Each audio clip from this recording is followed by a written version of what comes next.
Sebelum kalian menyimak audiobook ini, silakan tekan tombol subscribe, like, kemudian komen dan share video ini agar channel ini semakin berkembang.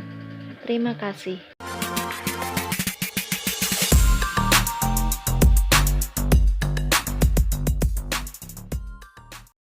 Makasih, Den, ujar Daniar begitu Dennis mengantar dia ke pintu apartemennya. Dennis menganggukkan kepala. Iya, kamu gak keberatan kan kalau aku terus merepotkanmu? Dennis diam tanpa menjawab pertanyaan Daniar. Dia hanya mengulas senyum tak kentara. Kamu bisa langsung masak, kata Dennis kemudian, hendak berjalan untuk duduk di sofa. Tunggu, cegah Daniar yang membuat Dennis menatapnya dengan pandangan bertanya. Maaf karena selalu mengecewakan kamu, Dennis. Daniar berbisik saat mengatakan hal itu. Maaf karena tidak langsung menerima lamaran kamu. Maaf karena kamu harus menunggu lama. Daniar meraih tangan Dennis dan menggenggamnya. Tapi sekarang aku di sini. Aku ingin menebus kesalahanku. Keduanya bertatapan. Daniar dengan tatapan sendu untuk menunjukkan bahwa dirinya benar-benar menyesal telah meninggalkan Dennis dulu. Lalu suara ponsel yang membunyikan nada panggil menggema, membuat Dennis menarik tangannya untuk mengambil ponsel di saku celana. Namun Daniar menarik Dennis lagi untuk mengembalikan fokus lelaki itu padanya. Tunggu sebentar, mungkin penting. Daniar membuang napas tak rela. Dennis pun melihat ponselnya. Identitas pemanggil di sana bertulis nama mamanya. Ya, Ma. Di mana kamu? Pulang, Dennis.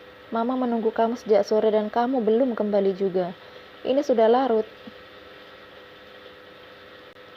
Dennis menoleh ke arah Daniar yang kini sudah duduk. Lelaki itu mengusap wajahnya. Sebentar lagi aku pulang, Ma. Cepat pulang, kasihan Dita. Ya. Setelah meletakkan ponselnya kembali di dalam saku, Dennis lalu duduk di sebelah Daniar. Aku harus pulang. Maaf, sepertinya kita tidak bisa makan malam bersama, katanya seraya berpamitan. Lalu bagaimana denganku? Mama ada di rumah, Niar. Kalau Mama tahu aku bersama kamu sampai selarut ini, dia pasti marah. Apalagi aku meninggalkan istriku. Daniar memeluk lengan Dennis. Maka dari itu, Dennis, kamu harus meninggalkan istrimu kalau kamu mau bersamaku. Maksud kamu, ceraikan Dita. Seketika Dennis menarik lengannya, namun Daniar lebih sigap dengan memeluknya lagi. Katakan padaku, kamu masih mencintaiku kan? Perempuan itu menolehkan Dennis ke arahnya. Jawab, Dennis, kamu mencintaiku kan? Desaknya lagi. Kamu mencintaiku. Desak Daniar berulang, namun dengan suara lembutnya yang mendayu. Dennis tetap diam. Dia tak bisa memberikan jawaban apapun atas pertanyaan Daniar. Aku juga mencintai kamu. Niar tersenyum, memutuskan sendiri bahwa Dennis masih mencintainya atas keterdiaman lelaki itu. Kita saling mencintai, jadi kenapa tidak kita perjuangkan cinta kita, Den? Dengan halus Dennis melepas lengannya dari pelukan Daniar. Ia berdiri dan membereskan lengan kemejanya yang agak kusut. Dennis, kita bicarakan lagi nanti. Daniar mengangguk. Sebentar lagi, dia tersenyum. Sebentar lagi pasti Dennis kembali padanya. Daniar akan mendapatkan lelaki yang ia cintai, meskipun itu berarti harus merebutnya dari perempuan lain. Di lain sisi, Dennis masih berpikir keras. Hubungannya dengan Daniar tentu saja salah. Namun demikian, Dennis tak bisa mencegah dirinya sendiri.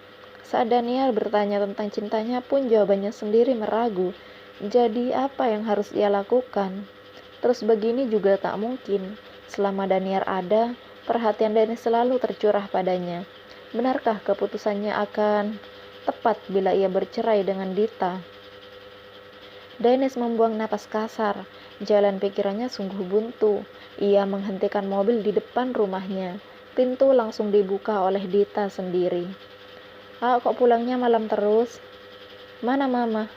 Tanya Dennis tak menghiraukan pertanyaan Dita. Mama siapa, A?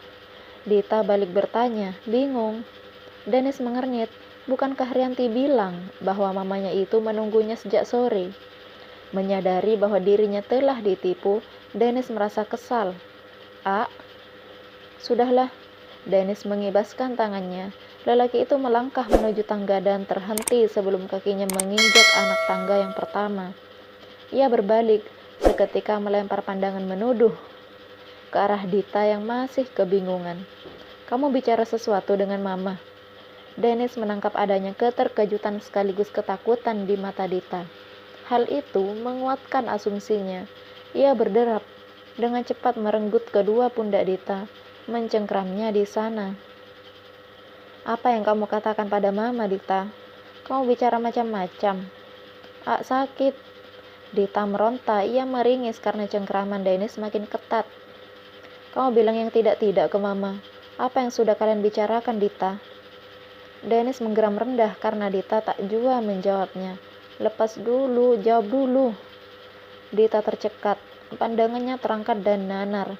Aku salah apa sih, berubah sama aku. Harusnya aku yang nanya sama kemana aja selama ini. Aku tahu pergi dengan Daniar. Aku juga tahu sekarang baru datang dari tempat Daniar.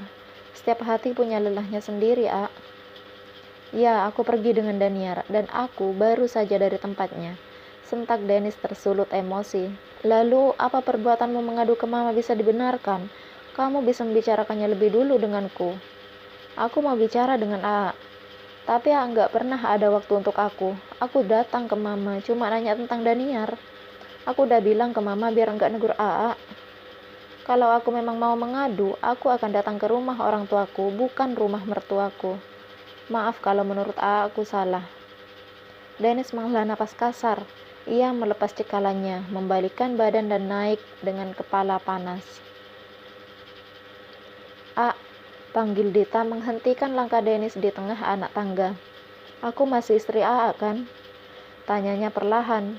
Akhir-akhir ini aku merasa aku kehilangan makin jauh dari aku. Di rumah ini, aku merasa bukan siapa-siapa. Dennis mendengar isakannya, tapi ia sudah terlanjur emosi untuk memikirkan hal positif tentang mereka. Dengan suara tercekat, Dita melanjutkan, aku bisa nggak ngelarang buat nggak pergi dengan Daniar lagi? Tanpa menjawab, Dennis melangkah lagi, tapi masih ia dengar saat Dita meminta dengan lirih. Permintaan yang lebih pantas disebut sebagai permohonan. Aku juga butuh cinta dari Aku ada di sini. Kenapa nggak pernah mau melihatku?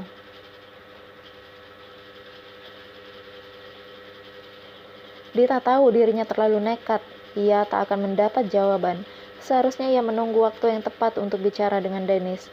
Tapi ia tak bisa menahan kesakitannya lebih lama lagi. Rasanya lebih sakit saat Dennis mengaku bahwa lelaki itu memang pergi dengan Daniar. Luka Dita lalu diperparah dengan pengabaian Dennis tentang perasaannya, tentang permintaannya terhadap lelaki itu, bahwa ia menunggu untuk dicintai.